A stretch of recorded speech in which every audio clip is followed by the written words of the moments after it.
A year ago, I was invited by Tim Anderson from Mossy Oak to participate in a wonderful charity event they've been putting on for 10 years called the Aiming for a Cure Celebrity Pheasant Hunt. And that's where our show starts today. But then we're going to head down south to Missouri and beat some rocks for the forgotten game fish, the drum.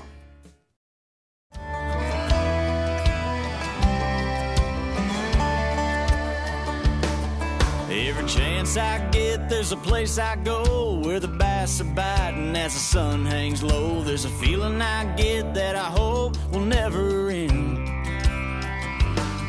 On a deep, clear lake or an Ozark stream, I kick back, relax, and I start to dream about what Mother Nature has waiting around the bend. Hey, Larry and Bob will take me there today. My gear's packed up and I just can't wait to get out on my way.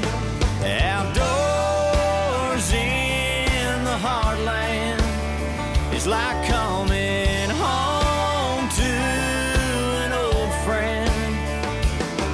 That city life is not for me. There's fun as far as I can see.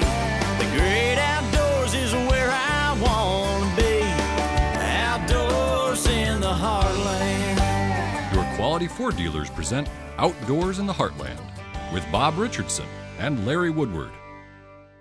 This segment of Outdoors in the Heartland is brought to you by Ford and your Quality Ford dealers. Strike King, #1 in fishing lures. Browning, the best there is. Lowrance, we lead, we find, you win. And Triton Boats, we take America fishing. Well, here we are. This is the 10th annual Aiming for a Cure Celebrity Pheasant Hunt, raising money for kids with cancer. It's actually hard for me to talk about, but this is a great event. There's a lot of money being raised here for special people, so this is going to be a special show. Hang with us. This segment of Outdoors in the Heartland is brought to you by Browning, the best there is, and Triton Boats, we take America fishing.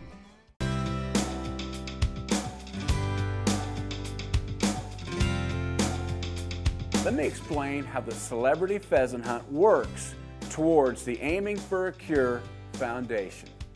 First, all the hunters and the celebrities get together for a big meet and greet. After this, there's an auction for the contributing hunters to bid on the celebrity that they want to hunt with in the event. Now, all the extra dollars raised from this auction go directly to the Aiming for the Cure Foundation. Did you guys like? Come check out the back. All right. This was my first year for Aiming for a Cure. And I got to tell you, it was one of the most incredible experiences of my life. I mean, there's Hall of Fame NFL football players, TV stars. And for somebody to bid extra money to select me, I got to tell you, it pulled hard on my heartstrings. It was one of the greatest moments of my life. Once all the teams are selected, all the celebrities and hunters are split into two groups during the pheasant hunt. Now, the first group shoots at clay birds, and they track their team's hits and misses for scoring that adds up for the end of the weekend, while the second group goes on their pheasant hunt while tracking the numbers of pheasants that they have killed. Now, the important thing is not about the highest score on the clay birds or the number of pheasants taken. The important thing is that this event gives back to the children and families fighting against cancer. Well, here we are with my team, the guys that got me. And like I said, this is the 10th annual Aiming for a Cure Celebrity Pheasant Hunt, raising money for kids with cancer in the state of Iowa. And you guys have been to every one. Well, you know, we have been coming for 10 years, Jerry and I. The other guy is close to that same time frame. But, I don't know if I can limit to any one experience, but it's just everybody's, you know, just comes and has a lot of fun. The banquet's fun. We probably like this part of it more because we're hunters. But the sporting place is a lot of fun. You go to each station. It's just like golfing. Everybody gets their turn, and you do a score. And it's always good to have a little competition in between brothers and such. Yeah. Well, I was gonna say we appreciate the celebrities coming year after year. That makes it a very nice trip for us. It's so cool those guys take out their time to come and support this thing, and they raise a lot of money. Now for this week's Ford Go Further moment. So you want a new F-150? Well, you have some options and some decisions to make. That's because they come in 10 tough models with 4 different engine options, 14 different colors. There's one at the quality Ford dealer near you with your name on it. Just tell them Bob and Larry sent you.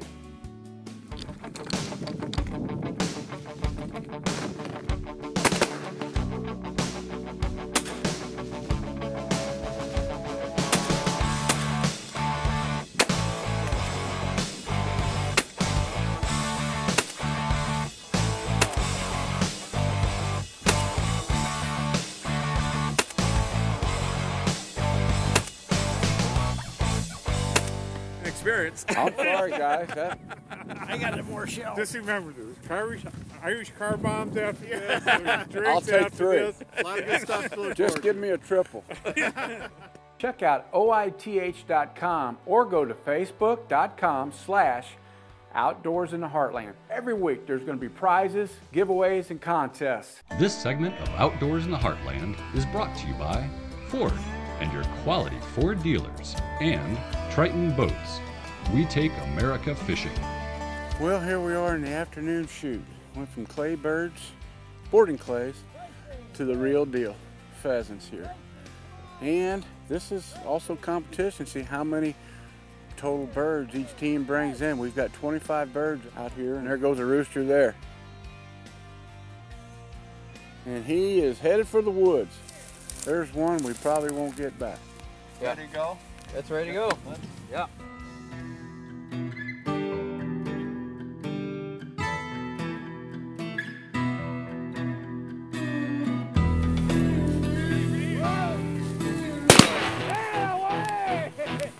Does anybody like their pheasant ground? That pheasant there is really a high in protein, low in fat, but heavy in lead. That's what happens when you hunt and train together.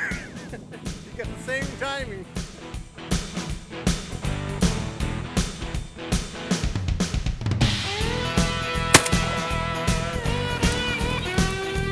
A blind hog finds an acorn now and then. That was a Winchester moment. You know, that was easier than a clay bird going straight away from me. Yeah, so you're all warmed up now.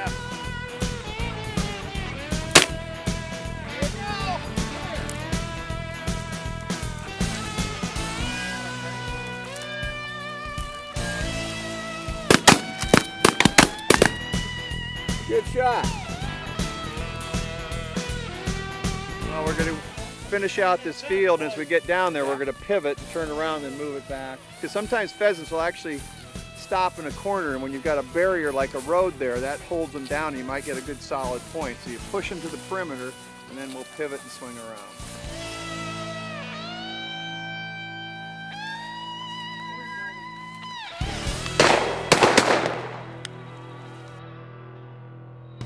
Can't see. Tell me what goes on tonight at the banquet.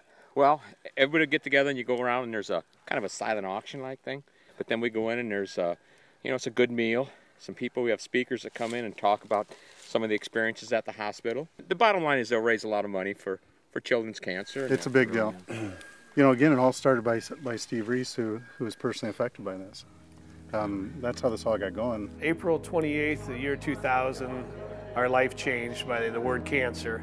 Our son Ben was diagnosed with a medulloblastoma brain tumor. What we did is we went through the cancer treatments with Ben and learned how to live half of our life in the hospital and half of our life back at home. There's a lot of things that go into having a child with cancer that a lot of people don't understand. Our son Ben was a very giving person, taught us a lot about priorities in life, and during the time, even though it was very difficult for him, he was always thinking about the child next door. Ben liked to hunt, and he liked to train dogs. And we had a kennel business. And so what he decided to do is maybe we could get some celebrities together and charge people to hunt with them celebrities. And he knew a bunch of celebrities through our dog business.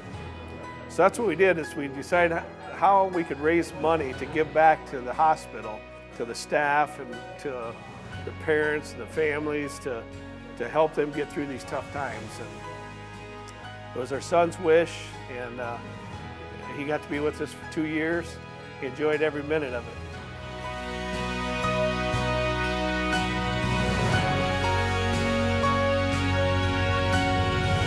You know, the 450 people that we get to our banquet, you know, the celebrities that come and give of themselves and their time, and we have guides that donate themselves every year. About 150 volunteers come and help us with this event every year. And our goal this year with our 10 years is to hopefully raise $1.5 million. I don't know if we'll get there, but I can tell you this, there's a lot of people that tried really hard to do it. Well, that was a ton of fun, but the main thing it was about was the cost. So don't go away, we'll have more right after this. This segment of Outdoors in the Heartland is brought to you by Ford and your quality Ford dealers, and Strike King, #1 in fishing lures. Now, let's get out on the Mississippi River and bang some rocks for some drum.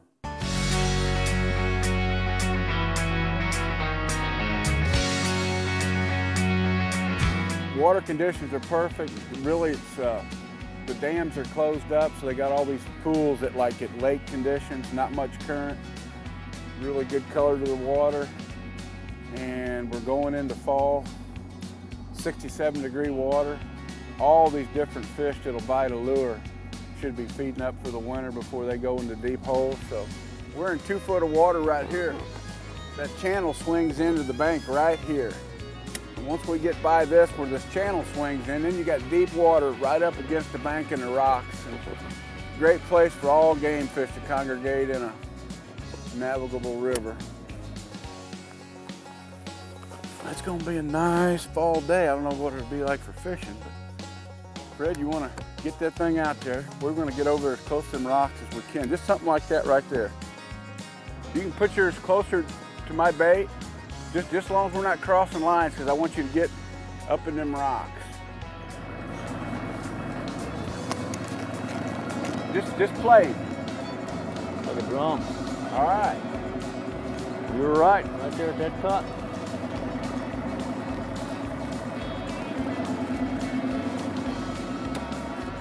That's the beginning of the fish fry right there.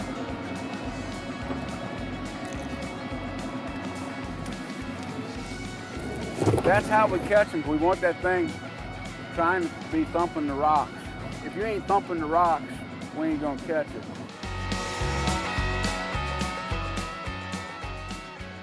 There's a little curve right here.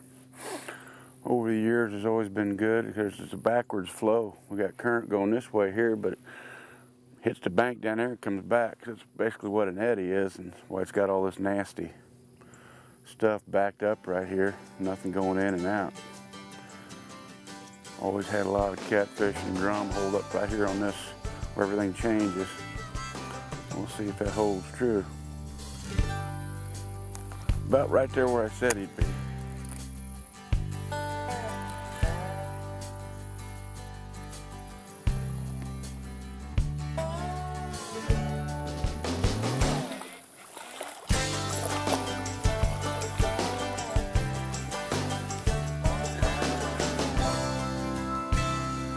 Categorize, you know, sport fish as something that you want to catch for fun and something that'll fight. Well, let me tell you something, that right there is as fighting a fish as there is, and it's found in most freshwater rivers and lakes in North America. It's a freshwater drum, and it's basically an inshore redfish, to be honest with you. And people just go crazy about catching redfish. Well, these things here get huge in our river systems, and hopefully we'll show you a great big one today. But this is a very fun fish to catch, and believe it or not, it's a very good eating fish. I fillet these things up and eat them. I can throw some fillets of these right in with walleye and crappie and stuff. Most people would never know the difference. It's an awesome fish.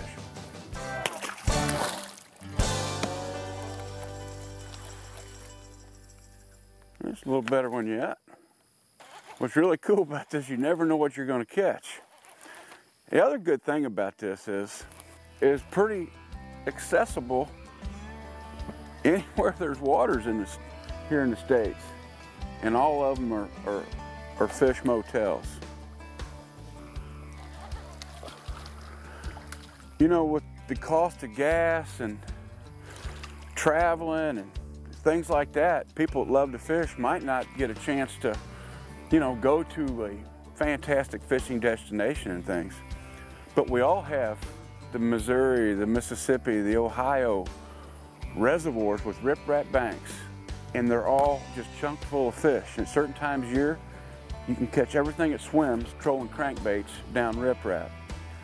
You know, here we are in early October, almost middle October, beautiful Indian summer day. And we're here on the Mississippi River trolling these riprap and catching fish that will definitely stretch your string. Now, before the day's over, you know, I expect to catch maybe some flatheads and channel cats and things like that too. But the old freshwater redfish or drum right here is a force to be reckoned with on the end of your rod and reel. And a lot of people think he's just a bottom sucker like a carp and things. They're not at all. These things eat live prey. They are a predator. And they will hammer a crankbait trolled in front of their face on those rocks. Well, let's try and get some more of them, folks. We'll be right back with more riprap trolling crankbait fishing here on the Mississippi River. Right after this, Outdoors in the Heartland. If any of you would like to participate in the 2014 Aiming for a Cure Hunt, information is at the bottom of the screen. Outdoors in the Heartland has been brought to you by Ford and your St. Louis Ford dealers, Strike King, #1 in fishing lures, Triton Boats, We Take America Fishing, and Gilbreth's Taxidermy, the official taxidermist of Outdoors in the Heartland. It's really a simple thing to do. I'm looking at that Lowrance and I want to keep myself on 7 to 10 foot of water. And the depth varies off this steep bank. Like sometimes, you know, I can reach out and touch the bank and be in 20 foot of water. It's how steep it is. And other times it tapers off. So I just kind of watch my depth finder and try and keep it in 10 foot of water. I find that a lot of active fish are going to be in 10 feet or less of water, up feeding anyway. Got my bait back there, like I said, maybe 30, 40 yards behind me so it gets down. We're using a steel leader in front of the crankbait because of the onslaught of the zebra mussels that we now have. And then I like to turn my big motor towards the bank that I'm going down. Now that kind of kicks the back of the boat out and opens up this lane here for me to drag my baits down. And anybody with any kind of a boat and a trolling motor can go out and drag these baits down these banks. And depending on what part of the country you're fishing, from north to south, you never know what you're going to catch. Fish on. I'm going to turn around and go to him. There.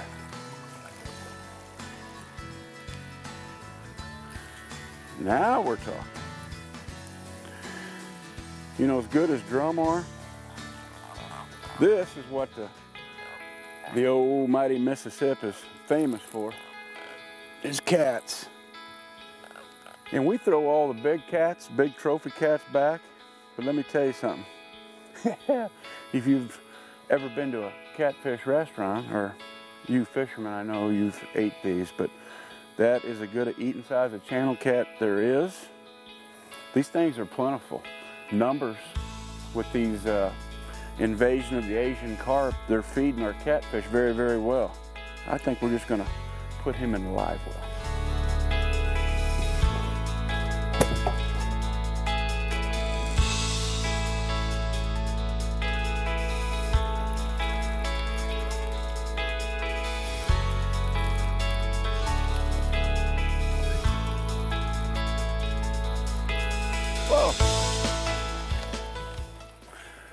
Well, that right there was a typical rookie mistake. You know, fish come off of crankbaits with all those treble hooks easy. Easier than a person really suspect. And there's really no reason here when you got one on like that to force them in, which is what I was doing. I got sloppy. But normally, you know, when you got ones pulling really good, a lot of times I'll turn the boat around and go back to the fish and playing with the bend of my rod and my drag system. So I just got sloppy there and tried to force him in and just put too much pressure on it and popped him loose. So at least we had one on.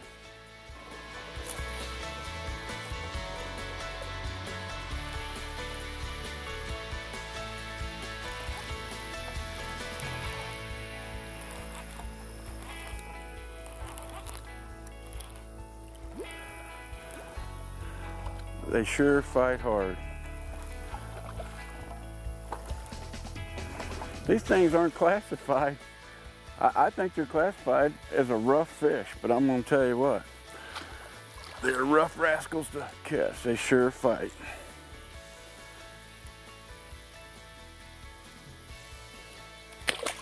You know, that fish I call drum, but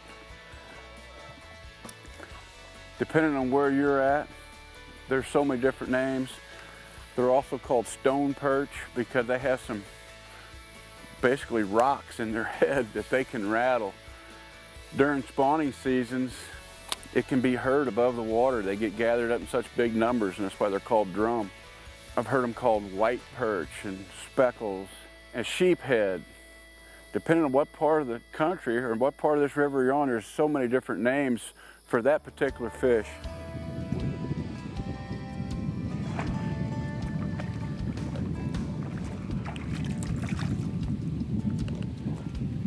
Hey, there's a lot of great charities out there that do a lot of wonderful things. And if you would like to participate in the Aiming for a Cure event this year, give them a call. For Bob Richardson, I'm Larry Woodward, and we'll see y'all somewhere next week, outdoors in the Heartland.